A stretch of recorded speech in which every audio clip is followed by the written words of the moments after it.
A quick look of wholesome ingredients that go into my collard green stew for you include the Indian spice mixture garam masala, spicy sausage, Korean garlic paste, butter beans, and chicken broth. Don't forget your onions, your garlic, and of course your collard greens.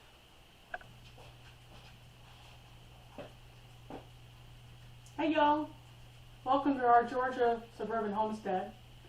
And I'm Lisa, and I'm about to make dinner, one of my famous recipes for collard greens made into a stew.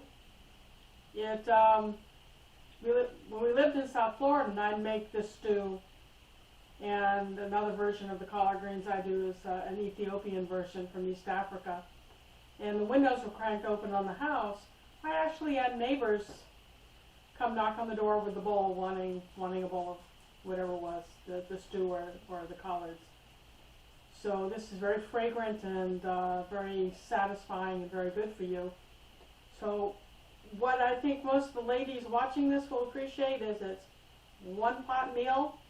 Once you get all the prep done and it all into the pot, you just let it boil for about 50 minutes and it should be done, and serve it with a nice piece of bread to dunk into the stew. So I'm going to get started and show you the process, and I hope you really like my recipe, and give it a thumbs up, subscribe, hit that button, hit that bell. We're looking to grow the channel. We'd love to have you as part of the family. So I'm going to focus in on what my hands are doing for you, and I've got a kettle that I cook my stew in.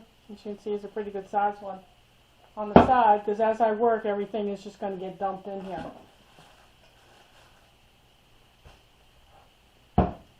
So what you do is you start out with what they say in the Deep South, a mess of collards.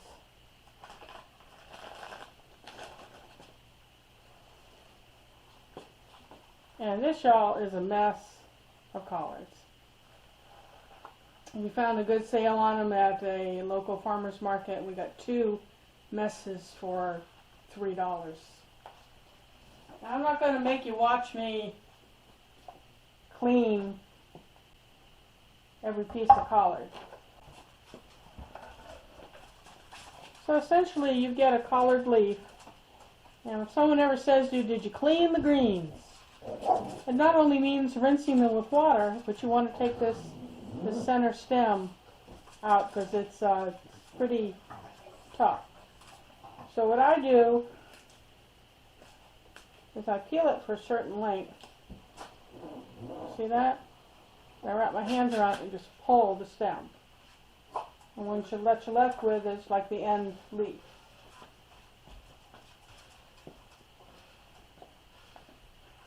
Then I'll put a good handful of leaves down on the cutting board and roll them into a large cigar. And then I cut into like ribbon pieces.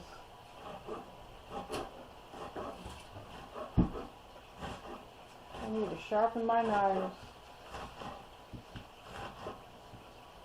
That's usually Charlie's job. He doesn't like to play with anything sharp. Isn't that right, Charlie? Tend to cut yourself. Well, you're supposed to cut yourself. It's just you don't want to cut yourself, and I tend to, if something's too sharp, add DNA to whatever it is I'm doing.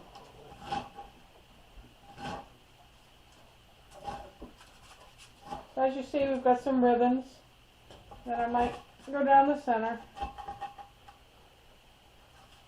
and throw that into the pot.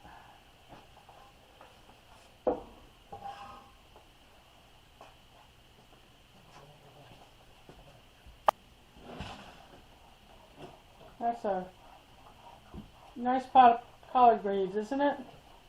I'll add a little bit of table salt.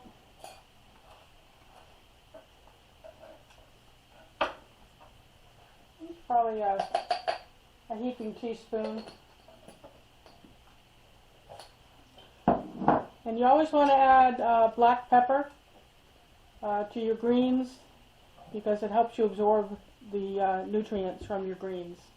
I grind my own peppercorns, and then I reuse a bottle.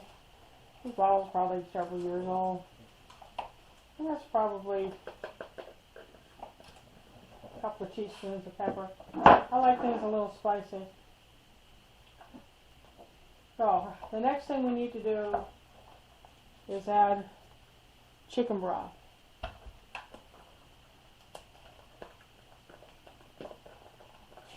This is 32 ounces.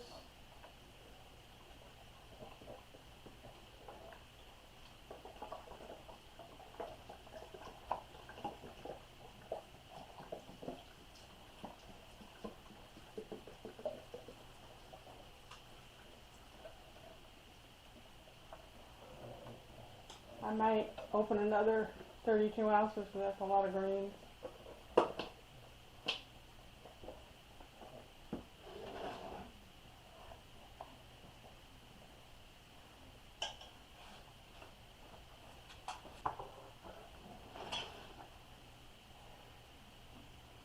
Okay, now normally I'd have this on the stove heating up at this point, but for purposes of the video I'm going to put it together on the countertop and then put it on the stove.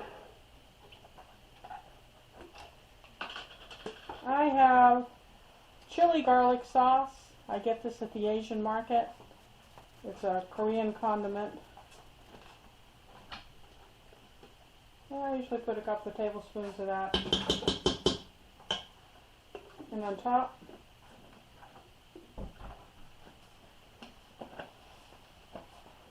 You want these green? please. Now I usually put 2 medium-sized onions in. We have a little bit of onion left over from a prior meal. So I usually will slice these in half, then in half again.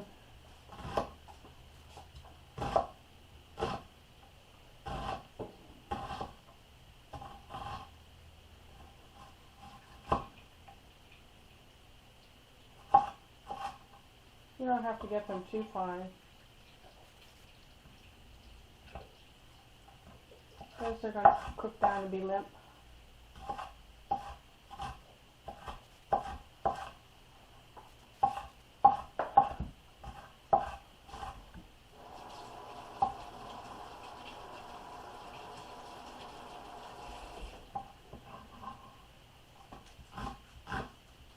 If you do it across the grain and then with the grain, then you end up with little pieces. You don't have to chop them as much.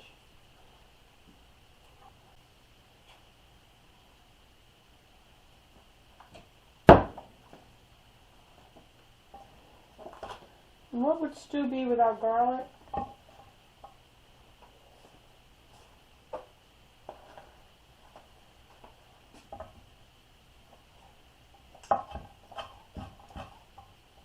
I always forget to mash it.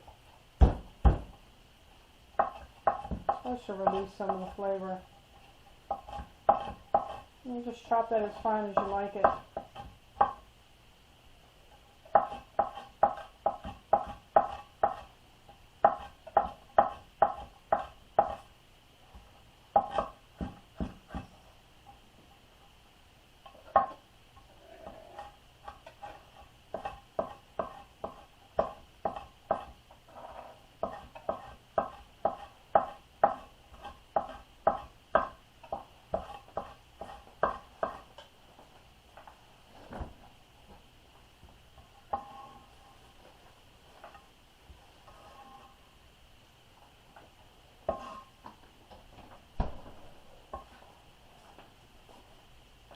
It's the only thing I fudge on. I don't grow butter beans, and I don't buy the dried butter beans and soak them. I get canned, I know, shame on me.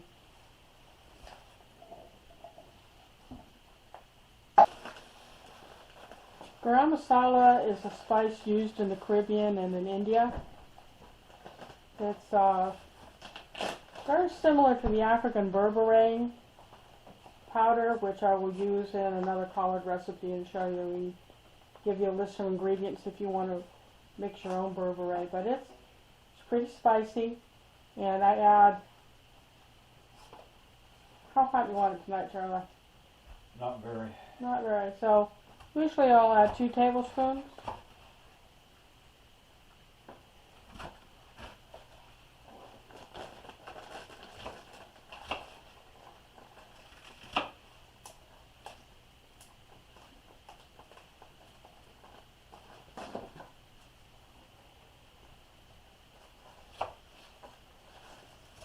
And then we have sausage.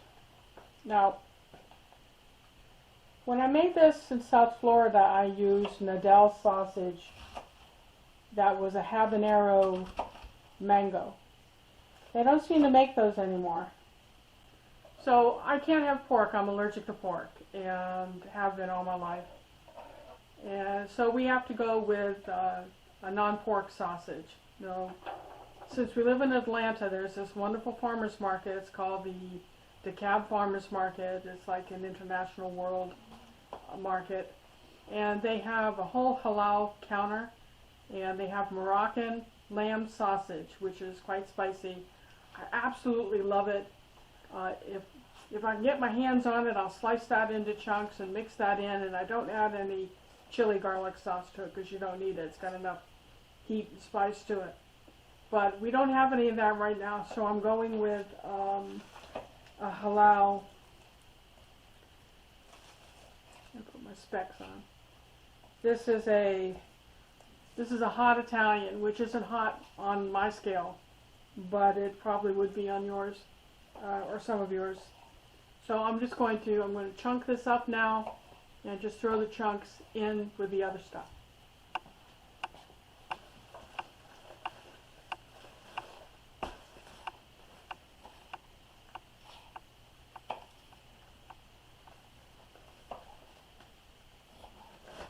I usually add 2 sausage per person, but since this is enough to feed more than myself and my husband, I'm going to add 6 sausage.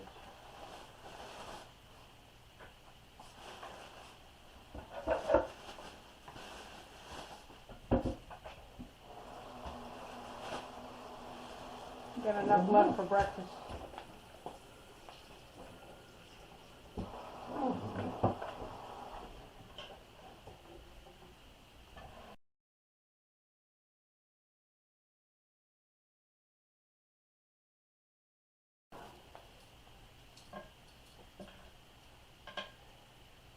So I'm going to wait to stir this up until I hear it boil. I'll start it out pretty high.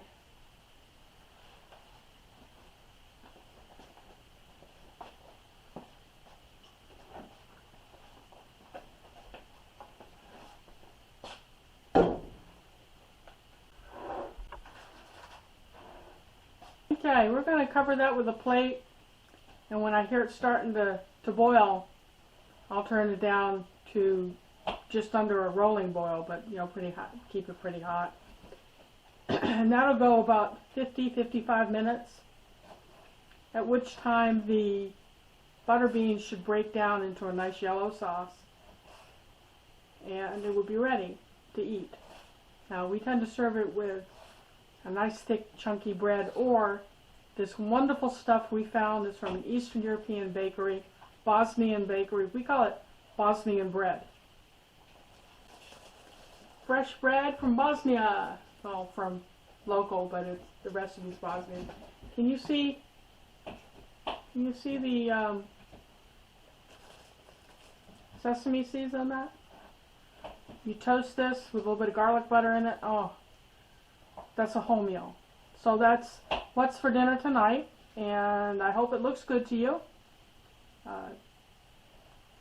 We'll see you when it's done, and I'll show you what it's the finished product. I'm gonna let this cook a little longer tonight because the beans haven't totally broken down yet. When they do, the broth will be more yellow and thicker than that, but we're hungry and it's almost 9 p.m. So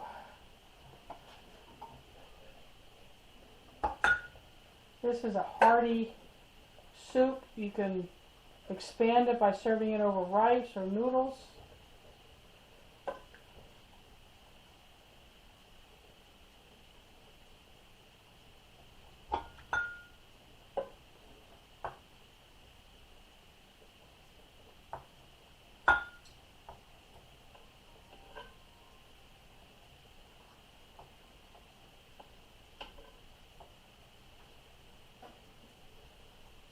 I'll let that simmer and those beans will break down. Oh, now of course we have to put stuff on the floor and splash it across the counter.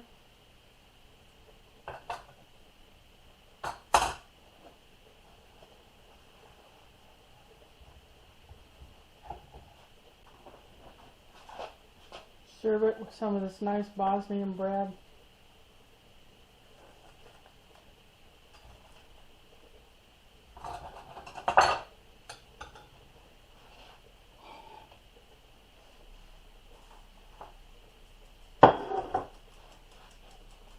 So there you have it. It's my collard green soup, stew, whatever you want to call it.